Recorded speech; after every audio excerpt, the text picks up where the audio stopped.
Gift Biz Unwrapped, episode 36. Oh my God, you're advancing your business at lightning speed, followed by, how are you doing it? Hi, this is John Lee Dumas of Entrepreneur on Fire, and you're listening to Gift Biz Unwrapped, and now it's time to light it up.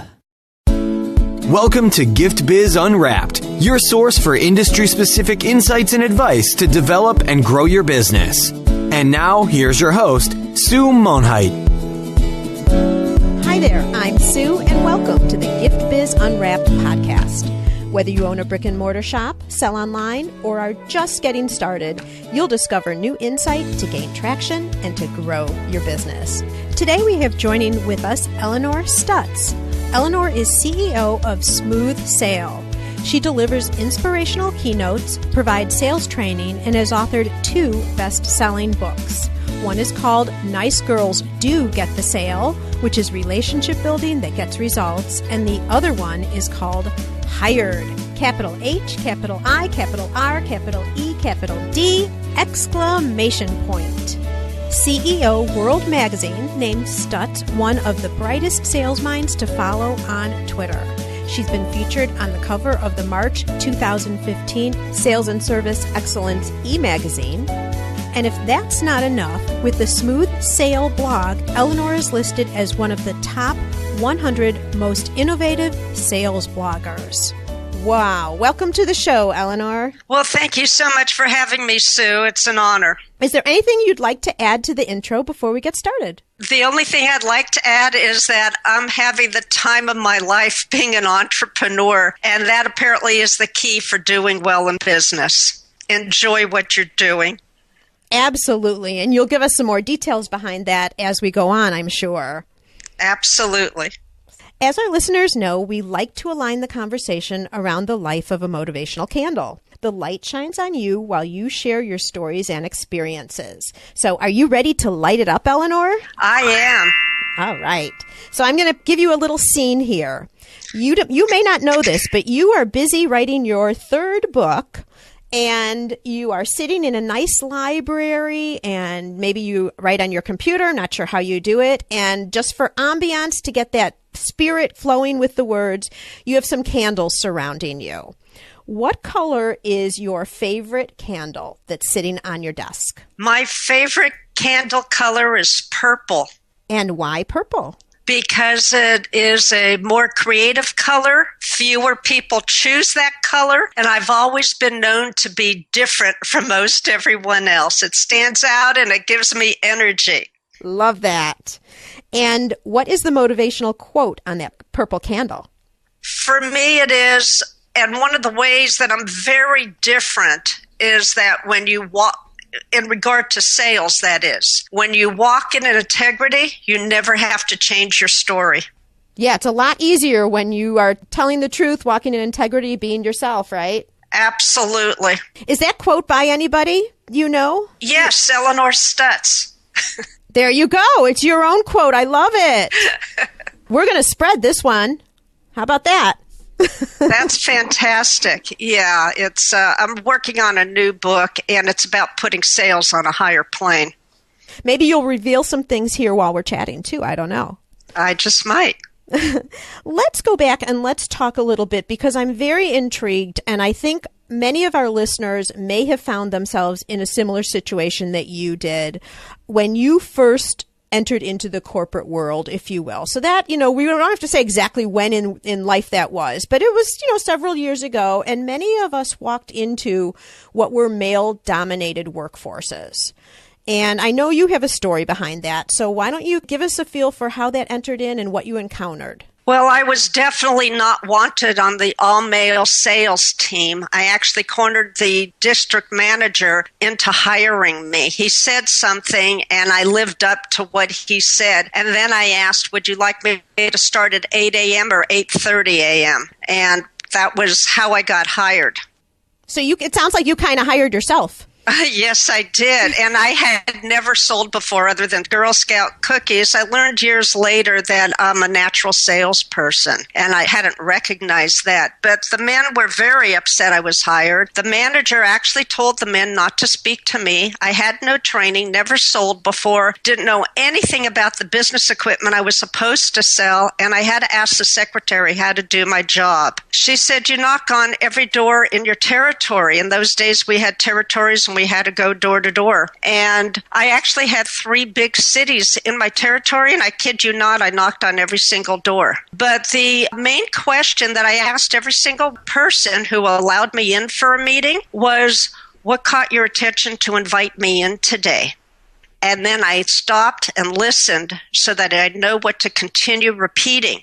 And because I didn't know how to sell or anything about what I was selling, I just had a friendly, personal conversation with the other person. And then you'll never guess what happened. They kept inviting me back. And then their CEO kept thinking, gee, these must be important conversations, and got on their case to either buy from me or stop all these appointments because it was taking them away from what they were doing. So the 3rd month, they said, if you just bring a brochure in, I'll buy from you. I didn't even know to do that. The 4th month, I kid you not, I was the top producer of that organization. Wow. You know, that's really something, because way back when, and I think that I lived in the same time and had a very similar experience to you, Elinor, but I think a lot of women did try and go into sales positions because success is based on numbers. So that was one way for us to overcome some of the male-dominated positions, if you will, because numbers don't lie. You know, you're either selling or you're not selling. Exactly. And the other piece that I'm still irritated about is the lack of equality in pay. So whenever I could, once I got confident that I was good at sales, I always asked to be on 100% commission, because then I knew I would earn my fair share. Wow, you were brave. The first time was the most difficult, but it paid off. I'm sure.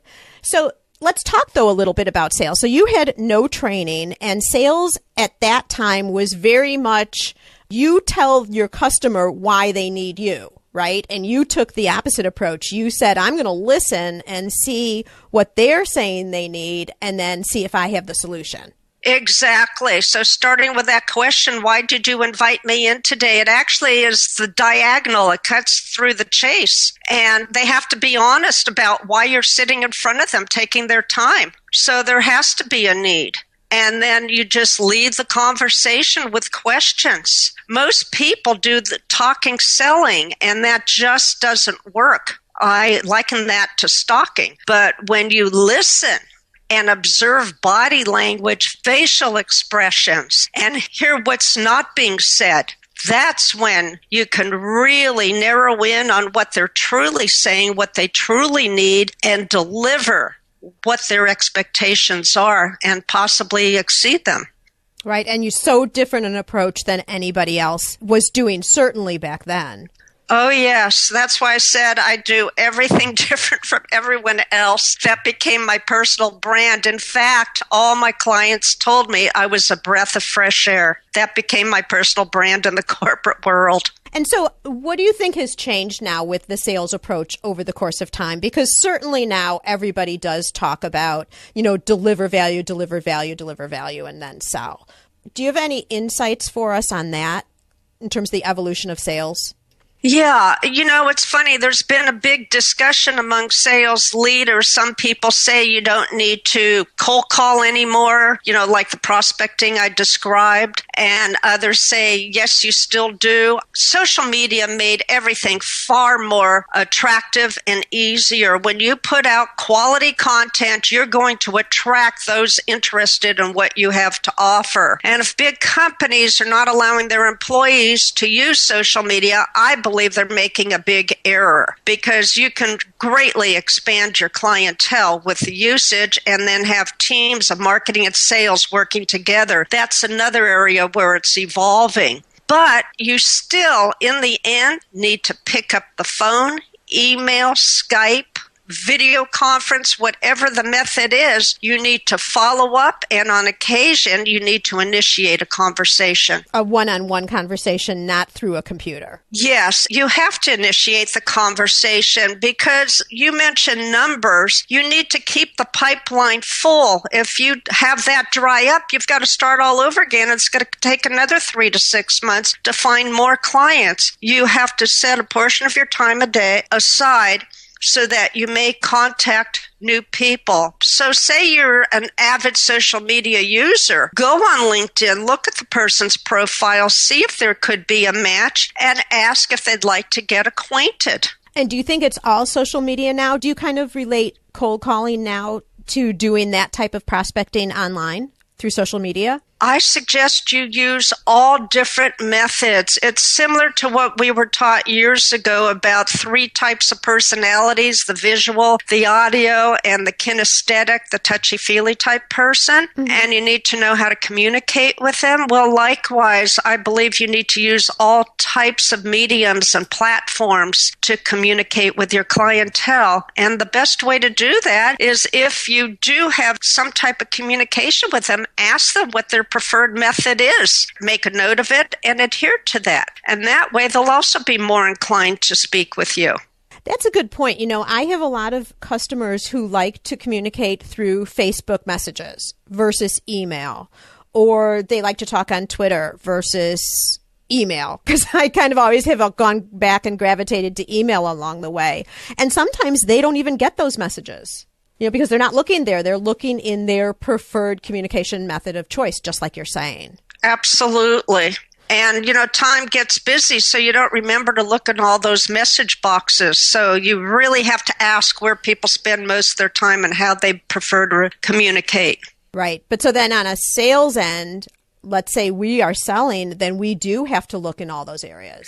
Right. And I found early on that you try to put yourself in the other person's shoes and see their perspective first. And when you can get into that mindset, then you have a better idea of how to position what it is you have that you wish them to know. Makes sense. So you talk a lot about taking sales to a higher ground. What do you mean by that? Well, as we all know, salespeople have a terrible reputation. You know, sell no matter what, and don't take into consideration the benefit of the other person. In fact, I had that terrible image also. I was at my computer one night when my children were small, and I knew I needed to find a job to help one day put them through college. And my husband came home and said, "Elinor, I realized what you should do for a profession. You have the personality of a salesperson." I got up and very quietly asked, "Is that a compliment or an insult?"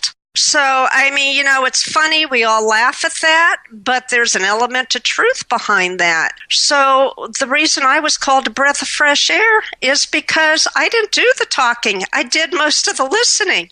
And I wanted to know what clients expected to get. What would motivate them to buy? They had a current supplier. What would it take for them to choose me over the other person? And as an entrepreneur, same thing applies. But I don't say, you know, I'd like to set an appointment to sell with you. I say I'd like to make time for us to talk so that we can find ways in which we may help one another. And that makes a big difference. And doing that sincerely, too. I mean, it may be true that there isn't anything that you can help them with, you know, right at that particular time. Whatever your product is might not be a fit, but it might be a fit next month, next year, or it might be a fit to someone else that they know. It all depends on what you're selling. Right. And at the very least, ask if there are people that they need to meet. You have a big network and you're happy to make introductions. If they have a special event, you'll be happy to post it on Twitter or wherever. You know, try to be helpful. That goes miles and miles because most people do not offer. And the other thing I used to do in corporate was I was always selling against the biggest and best known. And I would say on occasion, you know, we can't deliver that. Stay for that product with that supplier. But as a backup vendor, I would like to be seriously considered. And many times I got into big companies with that. rather than a lot of people trying to lie their way through to the sale and getting kicked out. Right. Anything for the sale because you've got to meet your monthly numbers. Right. I never behaved that way. Which then made you totally more credible. Exactly. It probably, well, I guess I won't say that because you were saying by the 4th month, you were one of the top producers. But what I was going to say is it takes a little time to lay that path because you might go into some sales situations. You're not necessarily the right solution. You say you want to be, let's talk about me and be an alternative vendor, but you might still have X number of dollars that you need to sell to meet your quota for that month. Okay, let me address that. Absolutely. And the larger the company, the longer the sales cycle. So I advise people to have different size companies in their pipeline so that, generally speaking, the smaller companies have tighter budgets and it's harder for them to make a decision. The big companies have a lot of red tape and it takes them forever. But the medium-sized companies are a little more flexible. Just as you have to talk to all types of communication styles with people, you need to have different types of companies in your pipeline. The greater variety in everything that you do will give you a wider audience and bigger sales coming in. All right, I'm going to give you a little challenge here, Elinor, and this is not anything I had you prepare for, so let's see if this will work or not. Can you talk to us about some sales situation that you walked into that just wasn't working? It was really challenging. It wasn't going the way that you were hoping it would go. And what did you do then to turn it around or to make the situation end up in the positive? Oh, okay. I have two. One's a really funny story, but I'll tell you the serious one. It was a Fortune 100 company talking about long sales cycles. The purchasing manager was playing games with me, and 6 months passed. I started calling all the VPs, and the VPs couldn't make a decision to save their lives. So you'll never guess what I did. I went, and this was an important learning lesson. There are no totem poles, and anybody has equal thought, equal ideas. I don't care what the title is. I went to the basement and I met the person in charge of the business equipment down there.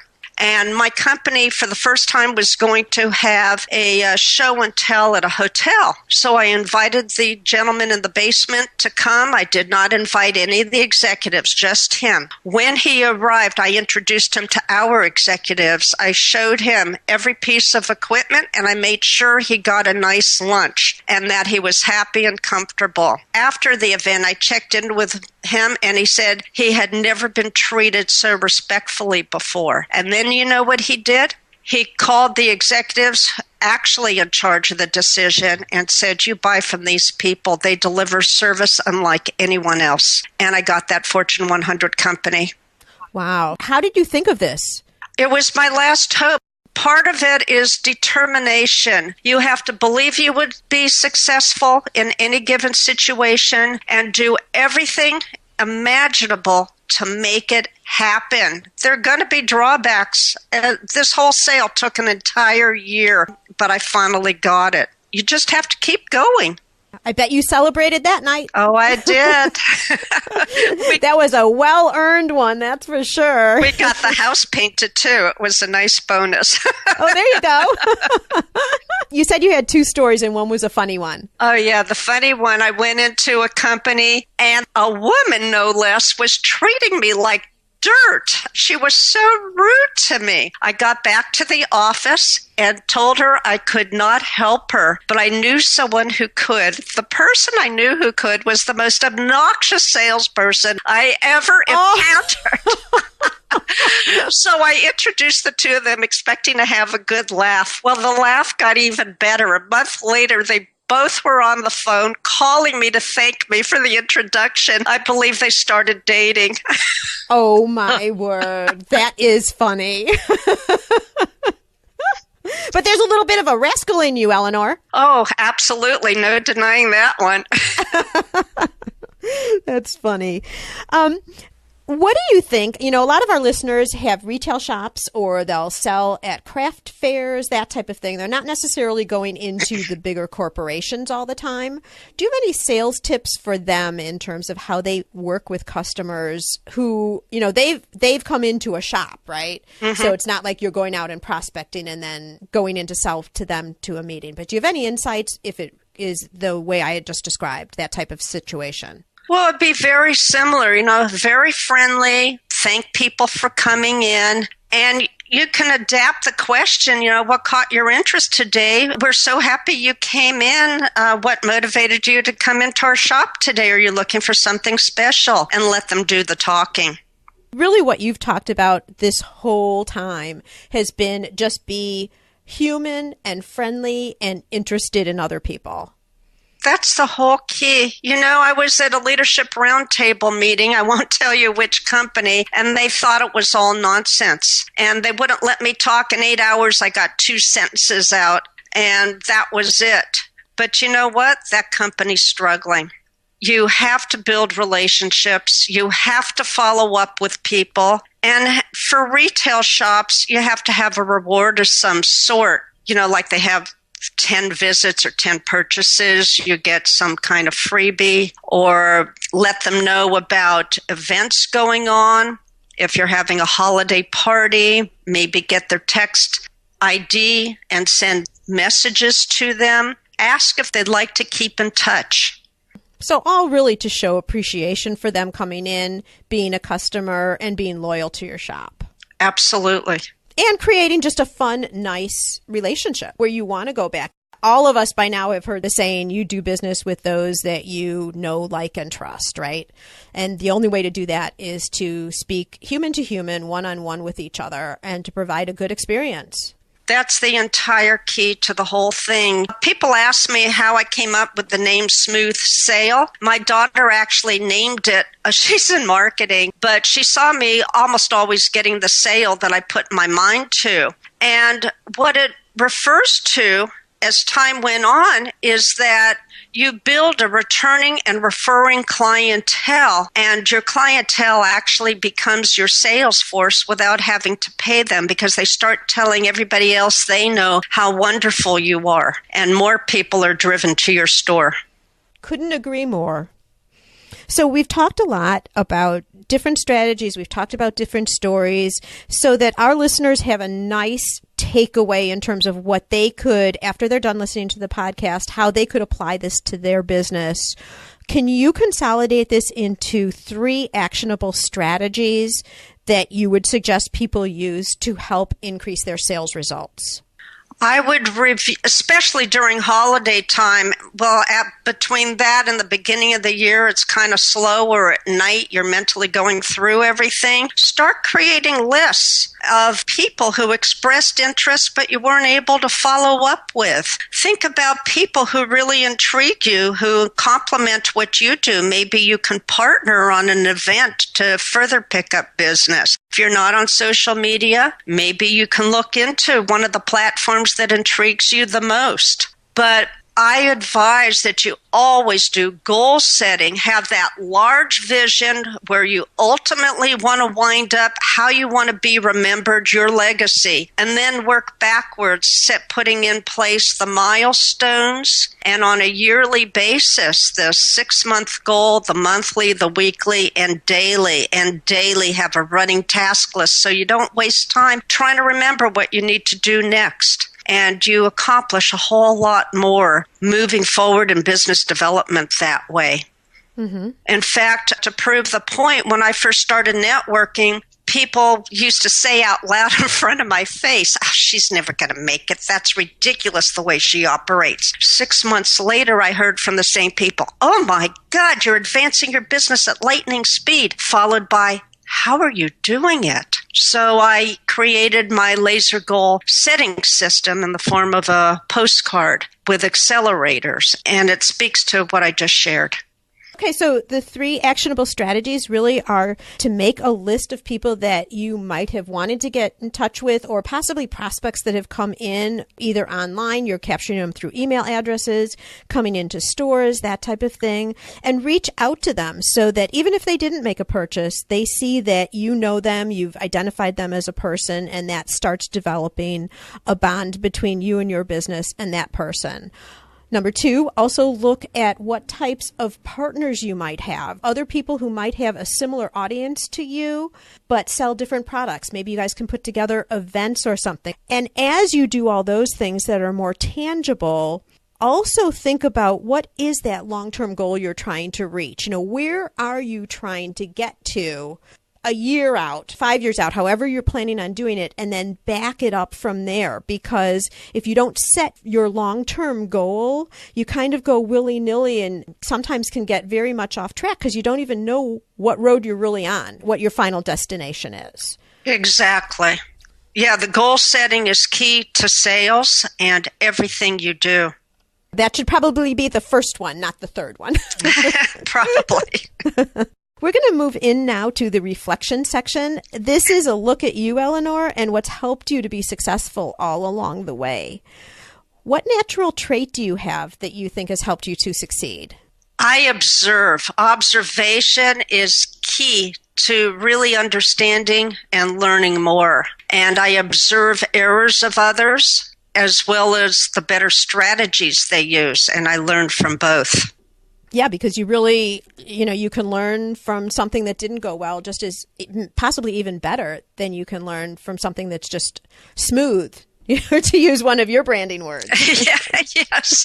And the other thing I learned, and this is to reassure your listeners, is I used to get very irritated with myself when something didn't go right or didn't work out well. But I learned that if you just go with the flow, as they used to say, and learn from the lesson what didn't happen, something far better will come out from it and launch you much further ahead than that original project. Absolutely. And I think it's so easy to look at really successful businesses and you kind of get this idea that, well, they never stumbled along the way. I mean, look at where they are. They just had their act together from day one and they've grown and here they are, very well-known brand or whatever. But if you dive underneath, every single one of them has made mistakes, been in some serious issues, had struggles that they didn't foresee coming.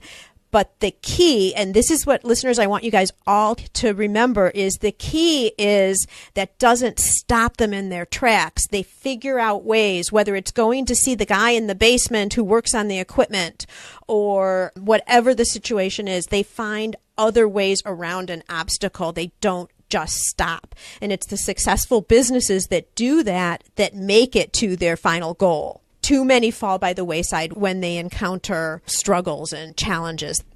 All right. Got off on a little tangent there, Elinor. Oh, it's an important one. Yeah, absolutely. So what tool or tools do you use in your normal working day that help you advance your projects forward or help you just stay balanced in your life? You may laugh, but I discovered the Twitter app. I love Twitter because I'm normally very brief in communication, so it meets my communication style, and I have a lot of followers these days. The app allows you to very quickly see who's following you and to check if they're the type of people you want to follow back. It saves all kinds of time, and I check it several times per day. It would take longer on the desktop. That's my favorite tool. And I will remind everybody that Elinor is known as one of the brightest sales minds to follow on Twitter. So what's your handle? Let's just jump it in here real quick while we're talking about it. Oh, thank you. It's @SmoothSale. And in this case, it's all one word. And sale is SALE. All right. And so now we are going to put both of your books in the show notes pages as well. But what other book have you read lately that you think our listeners could find value in? My all-time favorite book was written years ago by Napoleon Hill called Think and Grow Rich. And he had such great philosophy to share in that book and interesting stories. I highly recommend it. Do you go back and read it from time to time? I haven't, but it's on my to-do list. Oh, there you go. You're too busy writing that third book. I am. Well, Gift Biz listeners, just as you're listening to the podcast today, you can also listen to audiobooks with ease. I've teamed up with Audible for you to be able to get an audiobook just like Think and Grow Rich. And I know that's on audio because I have it and I've listened to it. It's a fabulous recommendation for a book. If you are interested in that, all you have to do is go to giftbizbook.com and make a selection. You can get an audiobook for free. That's giftbizbook.com. Okay, Elinor, we're winding down here, and I want to bring you into our Dare to Dream question. I'd like to present you with a virtual gift. It's a magical box containing unlimited possibilities for your future. This is your dream or your goal of almost unreachable heights that you would wish to obtain. Please accept this gift and open it in our presence. What is inside? Thank you. I have become the known speaker that I had foreseen years ago, believe it or not, on a stretcher with a broken neck. I was supposed to, best case, be paralyzed, and we know what the other possibility is. But while telling my family that was the case, two visions came to me with a gold light over my body. And I saw that I was going to grow into becoming an acclaimed speaker, helping communities far and wide. The whole key underlying that is community service. So in terms of your gift, that speaking is going to happen. In fact, it's well on its way now. And we've all noticed that primarily salesmen are invited to speak around the world, but I'm on a path to begin with women being asked to do the same. And I have to tell you, Elinor, that story gives me chills. And that could be a whole nother podcast in terms of challenges and things that you've had to overcome. If anyone wanted to know more about your story and what you did on the physical end and having to come back again, is that documented anywhere for our listeners? There's a short version on my website on the About page, smoothsail.net. Okay, fabulous. And I know that we have had some of our listeners who have had to stop doing some of the businesses they'd done in the past because of physical challenges or health issues or anything like that. So I would encourage you to go over and read Elinor's story. Look at where she is now, a thriving, successful businesswoman of her own right with a huge dream out front that she's well on her way to achieving. Elinor, we've already talked about your Twitter handle, which is @smoothsail. Where else could our listeners go to get in touch with you? You may register for my blog on my website, Smooth Sail. Again, it's smoothsale.net. And if you're interested in sales training, hire me as a speaker or would like some private coaching, my cell phone number is 408-209-0550. A sales technique is to repeat a number twice, so it's 408-209-0550, and I am on East Coast time now. A woman who practices what she preaches. How about that? Yes. Well, Gift Biz listeners, as you always know, the show notes page will have all the information, and it will have her phone number listed only once that time because you can read it twice. Right. But all the other different ways that you can get in touch or listen to or read or connect on Twitter or anything that you would like to do with Elinor. So, Elinor, thank you so much for all of the really great information. Your stories are fabulous, and we all learn better through stories. So this was really helpful for us to understand the message that you're trying to relay. Appreciate all of that, your insights, the stories, everything. May your candle always burn bright. Thank you, Sue. I enjoyed speaking with you today and happy to help your audience anytime I may. Thank you so much. Learn how to work smarter while developing and growing your business. Download our guide called 25 Free Tools to Enhance Your Business and Life. It's our gift to you and available at giftbizunwrapped.com/tools. Thanks for listening, and be sure to join us for the next episode. Today's show is sponsored by the Ribbon Print Company. Looking for a new income source for your gift business? Customization is more popular now than ever. Brand your products with your logo, or print a Happy Birthday Jessica ribbon to add to a gift right at checkout. It's all done right in your shop or craft studio in seconds. Check out theribbonprintcompany.com for more information. like to be on the show? Or do you know someone who can provide valuable insight from their experiences? If so, we'd love to hear from you. All you need to do is submit a form for consideration. You can access the form at giftbizunwrapped.com/guest. That's giftbizunwrapped.